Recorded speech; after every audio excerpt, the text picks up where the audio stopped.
बिस्मिल्लाहिर्रहमानिर्रहीम। आज का जो हमारा टॉपिक है ये है problem number 6, chapter 6 Icom part 2 accounting और डिस्ट्रीब्यूशन ऑफ प्रॉफिट, इसका ये चैप्टर है।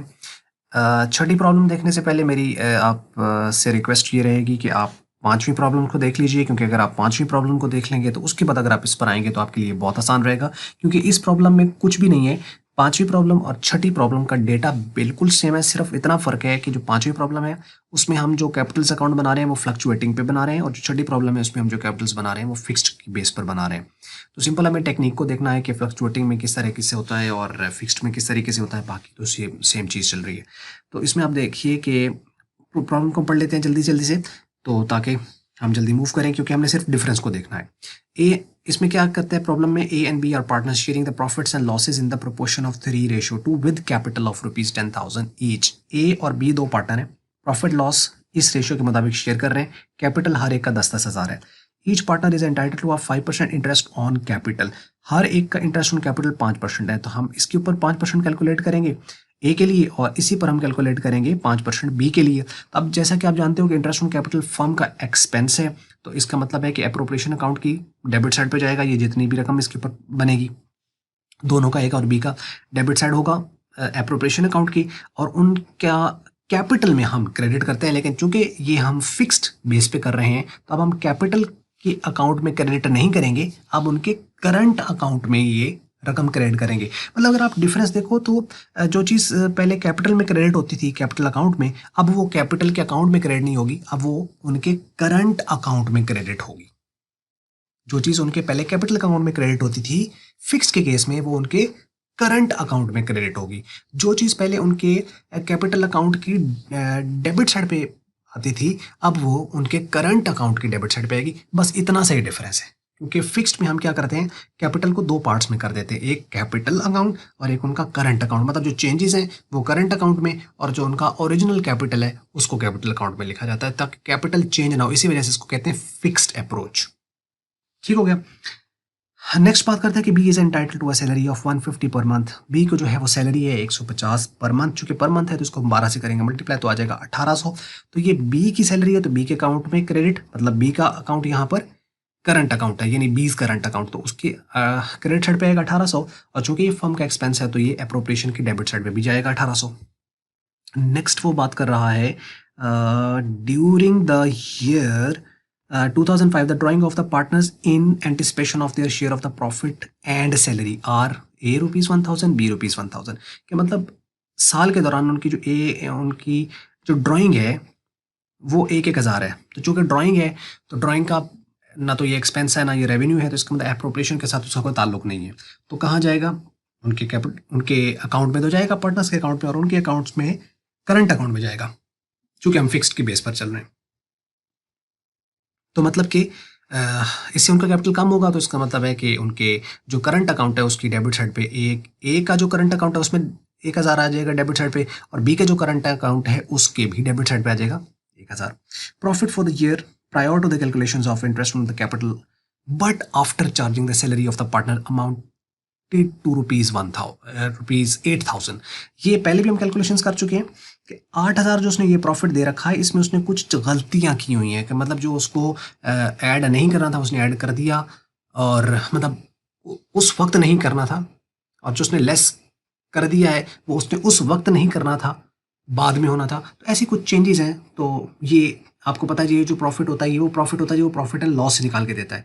तो कुछ जो प्रॉफिट एंड लॉस में एडजस्ट होनी है वो तो होनी है, लेकिन जो अप्रोप्रिएशन में होनी है और उसने पहले कर दी है तो उनको हमें दोबारा से, लेस अगर हुई है तो ऐड कर देंगे, ऐड हुई है तो लेस कर देंगे, तभी तो गलती वो रेक्टिफाई होगी। खैर इसमें उसने देखे सैलरी पहले चार्ज कर दी, हालांकि सैलरी अप्रोप्रिएशन में जाती है तो हम उस सैलरी को चूंकि चार्ज हुई है तो वो इसका मतलब लेस हो चुकी है, तो अब हम इसमें दोबारा उसको ऐड करेंगे, तो एक वो इम्पैक्ट सैलरी वाला खत्म हो जाएगा। अब figure of the profit is before charging depreciation 7/1/2 यानी 7.5%, यानी 1/2 यानी 7.5% ऑन फर्नीचर वैल्यूड एट ₹5,000, यानी उसकी फर्नीचर की जो वैल्यू है वो ये है। तो 7.5% हम इस पर ले लेंगे, मतलब ये डेप्रिसिएशन इसके ऊपर चार्ज होना चाहिए था, क्योंकि ये तो प्रॉफिट एंड लॉस में जाता है, ये उसने नहीं किया, तो इसको हम इस प्रॉफिट में से लेस करेंगे। इसी तरीके से writing of bad debt, bad debts आपको पता है कि जो बिजनेस के अंदर क्रेडिट सेल हुई और उसके पैसे नहीं मिले तो बैड डेट्स हो गया, तो ये बैड डेट्स भी लेस होने थे, लेकिन ये भी नहीं लेस हुए, तो इसका मतलब इन्हें भी हमें लेस करना है 150। You are required to prepare the partners account when capitals are fixed, जब कैपिटल्स फिक्स्ड हो।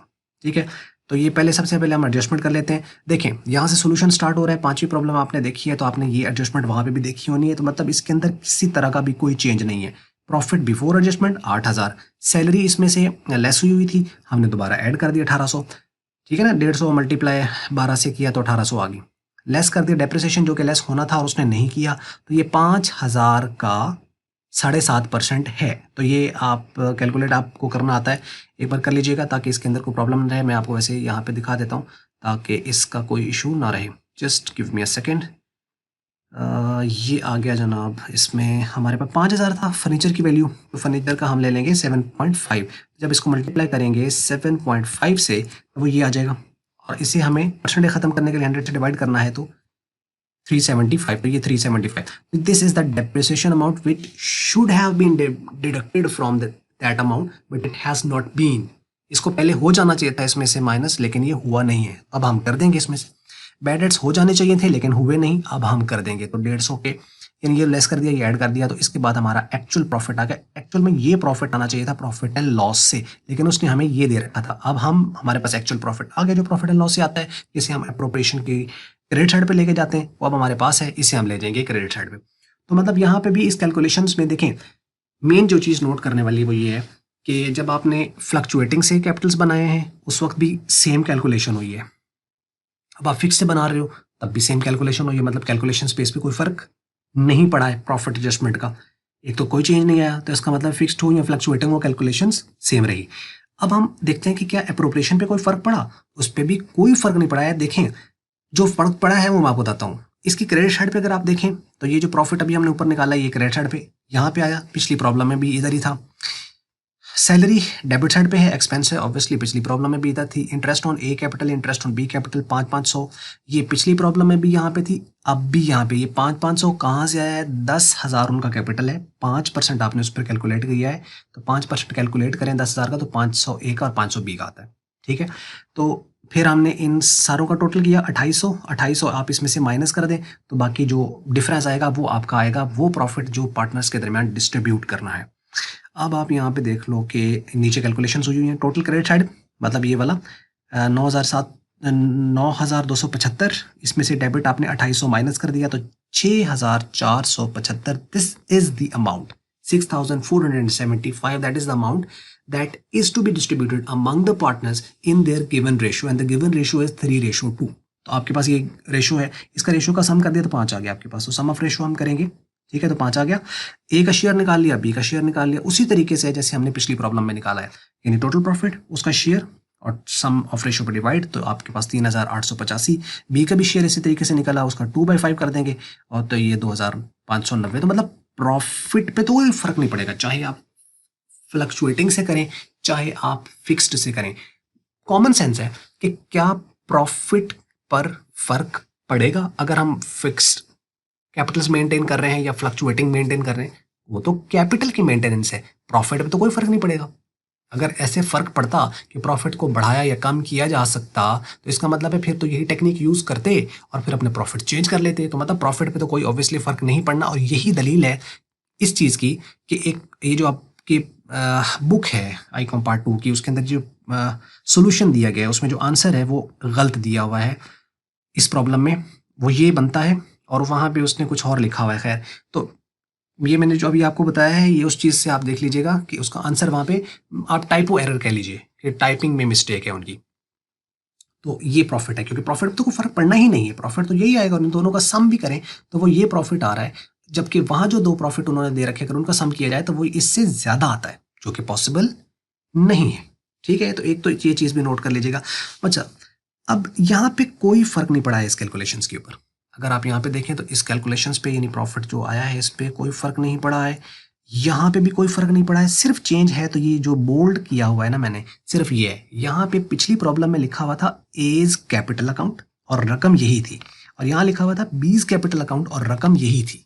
मतलब फिगर पर कोई फर्क नहीं पड़ा, उसके टाइटल पर कोई फर्क नहीं पड़ा, उसके फॉर्मेट पर कोई फर्क नहीं पड़ा, उसके टोटल पर कोई फर्क नहीं पड़ा। फर्क पड़ा है तो सिर्फ उनके नाम पे पड़ा है। मतलब यहाँ पे एज करंट अकाउंट आ गया और बीज करंट अकाउंट आ गया instead of as capital account और B's capital account. This is the major difference, this is the major difference, you have to note it down. समझ लगी? तो मतलब एक चीज आप जहन में रखना कि जब भी फिक्स्ड कैपिटल से कह दे या फ्लक्चुएटिंग से कह दे तो अप्रोप्रिएशन की कैलकुलेशंस पर कोई फर्क नहीं पड़ता और आंसर भी आपके वही आते हैं, सिर्फ नाम बदल जाता है और वो यही है, इसके अलावा कोई चेंज नहीं आता है। डन? इस चीज को आपने नोट कर लेना है तो आपकी ये प्रॉब्लम सॉल्व होगी। नीचे कैलकुलेशंस, इस पे भी कोई फर्क नहीं पड़ा। अब आ जाते हैं हम एज कैपिटल। देखें, पिछले में था जब फ्लक्चुएटिंग था तो एक हमने कैपिटल अकाउंट बनाया, उसी में चेंजेस किए तो हमने कैरी डाउन निकाल लिया था। फिक्स्ड का मतलब है कि जितना उसका ओपनिंग कैपिटल है उसी को आपने शो करना होता है और वही शो करना होता है हर साल। मतलब जो उसका ओरिजिनल कैपिटल है वो फिक्स्ड शो कराते रहना है। तो अब ये उसका ओपनिंग 10,000, शुरू में हर एक ने 10,000 लगाया हुआ है, वही उसका क्लोजिंग आ जाएगा। तो यही उनका बैलेंस कर दिया दोनों साइडें इक्वल, दैट्स इट। मतलब उसका ओपनिंग भी यही है, क्लोजिंग भी यही है, बस इतना सा करना होता है। अब वो जो चेंजेस आई हैं, मतलब किसी की सैलरी है या किसी का इंटरेस्ट है, किसी का प्रॉफिट है, वो किस में जाएगा? एज करंट अकाउंट, यानी जिस चीज के जो जो आइटम होंगे वो उसके अपने करंट अकाउंट में जाएंगे। आइए हम उसको देख लेते हैं।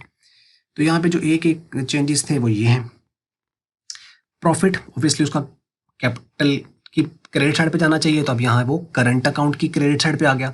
इंटरेस्ट ऑन कैपिटल कैपिटल के करंट अकाउंट पे जाना चाहिए, अब वो करंट अकाउंट की क्रेडिट साइड पे आ गया। अगर आप यहाँ पे गौर करें तो ये बिल्कुल जो हमने पिछली प्रॉब्लम में यहाँ पे एज कैपिटल अकाउंट बनाया था, तो यहाँ पे एक सिर्फ आइटम लिखा हुआ था, वो था बैलेंस ब्राउट डाउन, जो कि 10,000 था, सिर्फ वो मिस हो गया, बाकी सारे का सारा वही है। तो क्या इसका बैलेंस यही सेम निकलेगा? यहाँ पे बैलेंस जो आएगा क्या वो सेम निकलेगा? नहीं, बैलेंस इसका सेम नहीं निकलेगा, क्योंकि यानी कैपिटल का 10,000 इसमें से माइनस हो गया है, वो इसमें यहाँ नहीं है क्रेडिट साइड पे, इसके बैलेंस तो सेम नहीं निकलेंगे। तो मतलब कैपिटल के अकाउंट पर फर्क पड़ता है, करंट अकाउंट में और आते हैं, फ्लक्चुएटिंग में और आते हैं, क्योंकि कैपिटल में एक चीज पहले है और अब वो नहीं है तो फर्क तो पड़ेगा, लेकिन प्रॉफिट पर कोई फर्क नहीं पड़ता। तो ये एमसीक्यूज में भी कहीं ना कहीं किसी फॉर्म में पूछा जा सकता है आपसे। डन जी। तो प्रॉफिट, उसके बाद इंटरेस्ट ऑन कैपिटल, इस तरफ ड्राइंग, तो इसका टोटल किया वो 4,385 है, इसमें से 1000 निकाल दो तो 3,385। This is the balance carry down, मतलब उनका अभी का करंट अकाउंट ये आ रहा है। इसका मतलब क्या है कि उनका करंट अकाउंट है, मतलब इतना वो फर्म से रिसीव करने के हकदार हैं, अपना कैपिटल प्लस ये। और अगर आप इस वाले बैलेंस को और उनके कैपिटल जो कि 10,000 उसको आप ऐड कर दें तो ये वही रकम बन जाएगी जो लास्ट प्रॉब्लम हमने निकाली थी, को 13,385 निकली थी वहां पे। यहाँ पे वो 10,000 बीच में से माइनस है तो इसका मतलब वो 3,385 निकल रही है। So are you getting my point? What I am trying to make you understand. अगर आपको ये बात समझ लग रही है तो फिर तो दैट्स गुड, क्योंकि असल चीज़ है इसको समझना। ये हो गया। बस इसी तरीके से अगर आप देखें तो नीचे 20 कैपिटल अकाउंट, बस वही 10,000 ओपनिंग 10,000 क्लोजिंग, दोनों साइडें इक्वल।